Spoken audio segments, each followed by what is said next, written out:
Your freezer has been lying to you, not about storage, about cooking.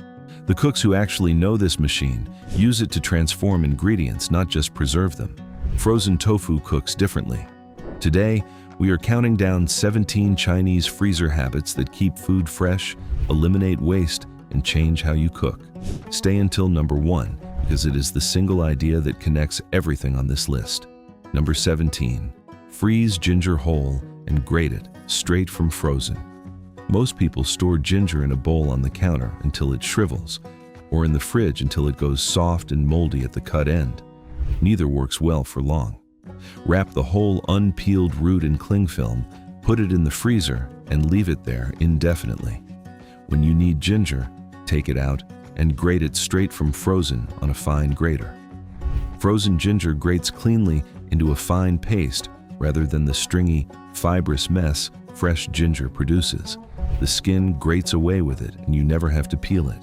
The flavor is fully intact and the paste dissolves into sauces, soups, and marinades without any visible fiber left behind.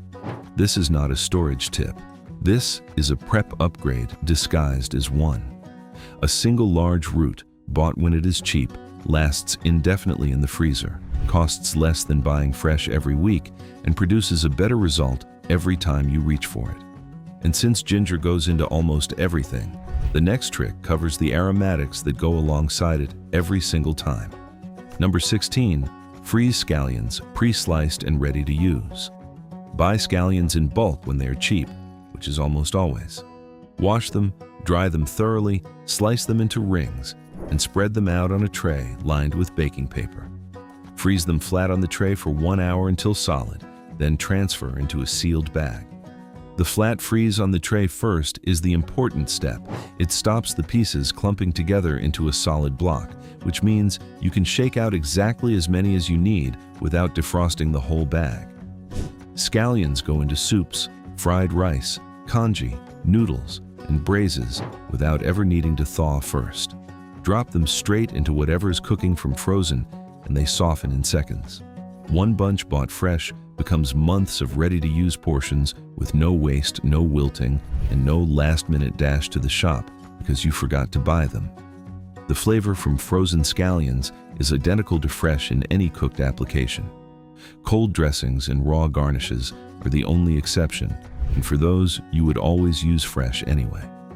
If this kind of practical kitchen knowledge is what you came here for, subscribe now. This channel covers the techniques that actually make a difference at the end of the week, and there is more coming very soon. But first, here is the one that turns the freezer into a flavor-building tool most people never think to use. Number 15. Freeze and reuse, braising liquid in portions. After any braise, the leftover liquid is not a waste product. It is a concentrated sauce that took an hour to build, and pouring it down the sink is one of the most expensive mistakes a home cook makes without ever registering what they just lost. Let the liquid cool completely, skim the fat from the surface, then pour it into an ice cube tray and freeze. Each cube is a compressed portion of flavor. Add 1 or 2 cubes to the next batch of fried rice. Drop one into a simple vegetable stir-fry, or dissolve a cube into hot water for an instant soup base that took you about 45 seconds to make. The ice cube format is the key detail. A full container of braising liquid is awkward to use in small amounts and easy to ignore until it grows something at the back of the fridge. Individual cubes are impossible to ignore because they are exactly the right size for a single meal and take 3 seconds to add. 1 cube turns a plain bowl of noodles into something that tastes like it simmered all afternoon. It didn't, but it genuinely tastes like it did. The cubes stack cleanly in a bag once frozen and take up almost no freezer space. They keep for up to 3 months without losing any of the flavor they were built from. Drop a comment below telling us which dish you always have leftover braising liquid from. We want to build a follow-up video on exactly this topic, and we want to know what this community is actually cooking at home. Now here is the one that takes 10 minutes on a Sunday and saves 30 minutes every night of the week. Number 14. Freeze aromatics as ready-to-use flavor bombs. Mince a full head of garlic and a large piece of ginger together in a food processor. Spread the mixture flat in a Ziploc bag, press it down to about half a centimeter thick, and freeze it flat. Once solid, break off a piece directly from the bag whenever you need it. A flat frozen sheet breaks into portions cleanly every single time. A frozen blob in a tub does not, and you end up either defrosting more than you need or chipping away at it with a spoon while dinner is already late. The flat freeze means you can crack off exactly 1 tablespoon of garlic and ginger paste in 3 seconds without defrosting anything else in the bag. This is the foundation of almost every dish that starts with a hot pan and a handful of aromatics. Having it ready in the freezer removes the one prep step that reliably makes people reach for a jar of processed garlic paste from the shelf instead. The flavor difference between fresh frozen aromatics and anything that came from a jar is significant. The effort is roughly the same, done once in 10 minutes rather than every single evening when dinner needs to be on the table fast and nobody has time to peel garlic. One batch made on a Sunday covers 3 weeks of weeknight cooking without a single extra prep step. Now, here is the one that makes the cheapest block in the chilled aisle into a completely different ingredient. Number 13. Freeze tofu to transform its texture. This is the most important trick on this entire list for anyone who cooks with tofu regularly. Freeze a block of firm tofu in its unopened package. Leave it for at least 24 hours. When it thaws, the texture is completely different from what you put in. Ice crystals form throughout the tofu as it freezes and break down the internal structure. When it thaws, all that water drains away and leaves behind a spongy, porous block full of tiny holes where the ice used to be. That porosity changes everything about how it cooks. Press the thawed tofu, and it releases far more water than fresh tofu ever does, making it significantly easier to get a crisp exterior. Put it in a braise, and it absorbs the sauce instead of sitting passively in the liquid. Fry it, and it crisps faster with less oil because there is almost no surface moisture left to fight through before browning starts. Fresh tofu holds its water and stays pale and soft regardless of how long it cooks or how high you turn up the heat. Frozen and thawed tofu behaves like a sponge. It drinks up whatever it is cooked in and takes on the color, flavor, and depth of the dish instead of resisting it. And the next entry applies that same thinking to something most people never imagine freezing. Number 12. Freeze cooked rice in portions. For instant fried rice requires cold, dry rice. Hot, fresh rice is too moist and soft and clumps in the wok instead of separating into individual grains that toast and color in the heat. Most people leave rice in the fridge overnight and use it the next day, which works reasonably well. The freezer is faster and produces a better result. Cook a full pot of rice, spread it out on a tray to cool quickly without letting it sit at room temperature for more than an hour, then portion it into bags and freeze flat. Frozen rice thawed for 15 minutes on the counter has drier, firmer grains than rice that sat in the fridge overnight. It separates cleanly in a hot wok and picks up color and flavor faster because the surface is almost completely dry before it even hits the pan. Keep 2 or 3 portions in the freezer, and fried rice becomes a 10-minute meal from frozen rather than something that requires planning a day ahead. The trick is the tray step before bagging. Spreading the rice out before it goes into bags prevents it freezing into a solid block you cannot portion without defrosting the whole thing. This is the same principle as the scallions in number 16, the flat freeze first, then the bag. One principle repeated across different ingredients is the beginning of a system. Drop a comment below telling us how many portions of frozen rice you keep stocked at any one time. We want to know what works for different household sizes. Now here's the one that keeps the most expensive item in the weekly shop from ever going to waste. Number 11, freeze meat in marinade, not plain. Most people freeze raw meat in its supermarket packaging, unseasoned and unprepped. When it thaws, it still needs marinating, which means another 30 minutes of waiting before anything can actually be cooked.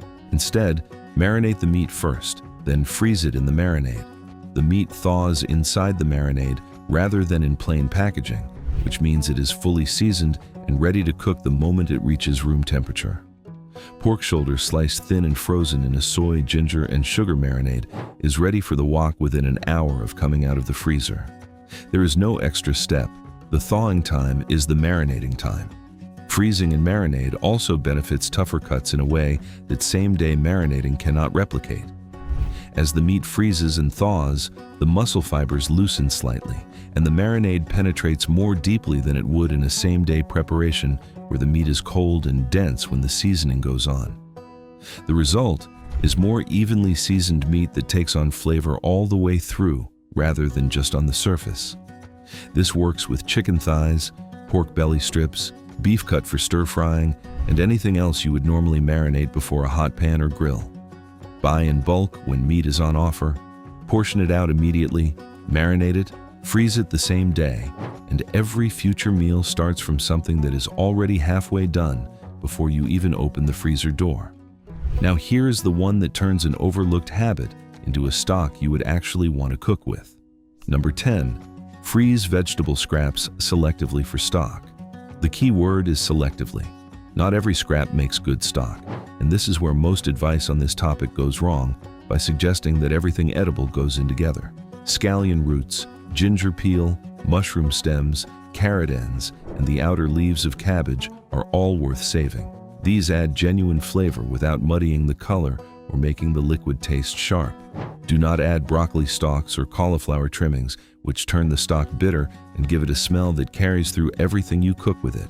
Do not add beetroot or red cabbage, which stain the liquid a color that ruins the appearance of any light-colored dish.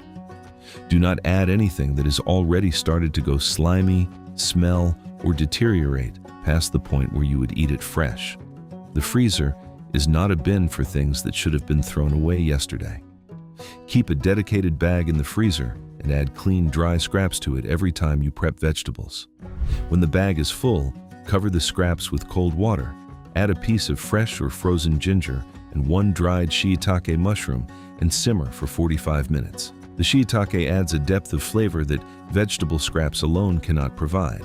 Strain, season lightly, and use in place of water in any dish that benefits from a flavorful base.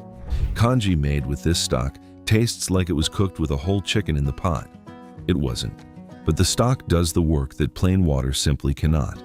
Now here's the trick that turns dumplings from a weekend project into a 10-minute weeknight dinner. Number 9. Freeze dumplings. On a tray before bagging. This is the single most important step in dumpling storage and the one most people skip when they are in a hurry to get a batch into the freezer. After assembling raw dumplings, place them on a tray lined with baking paper so none of them touch each other and freeze until completely solid.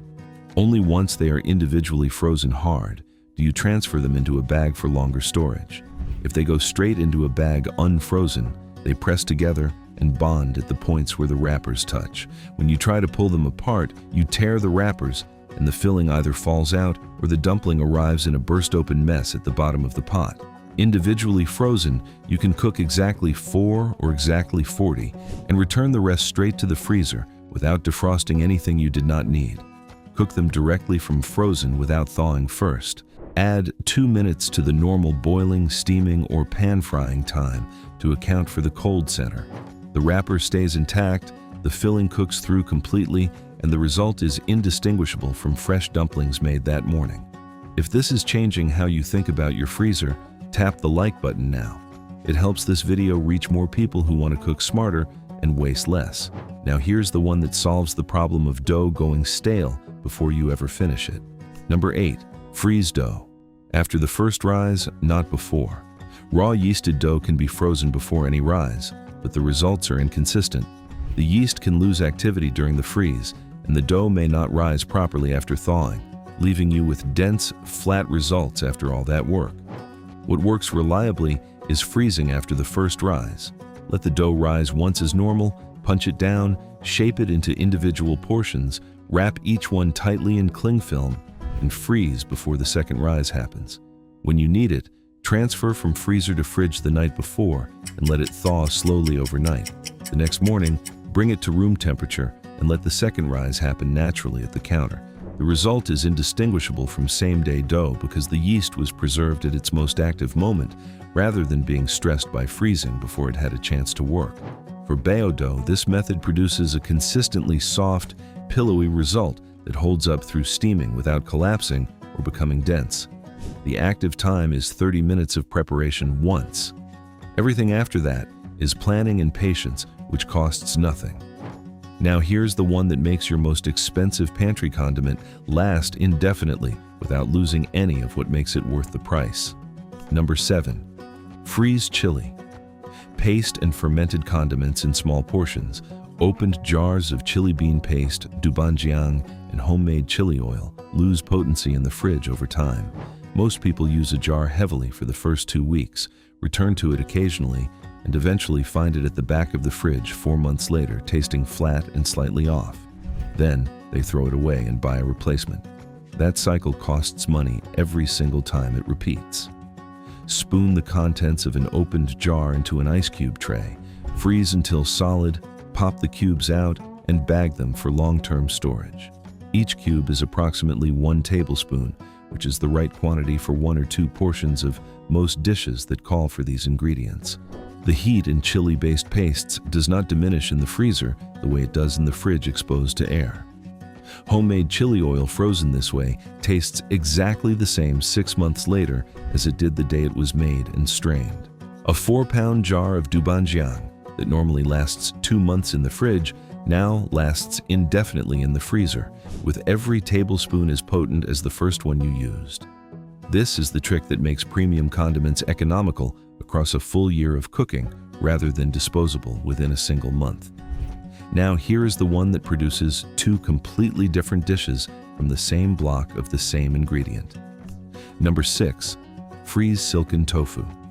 To turn it into something else entirely.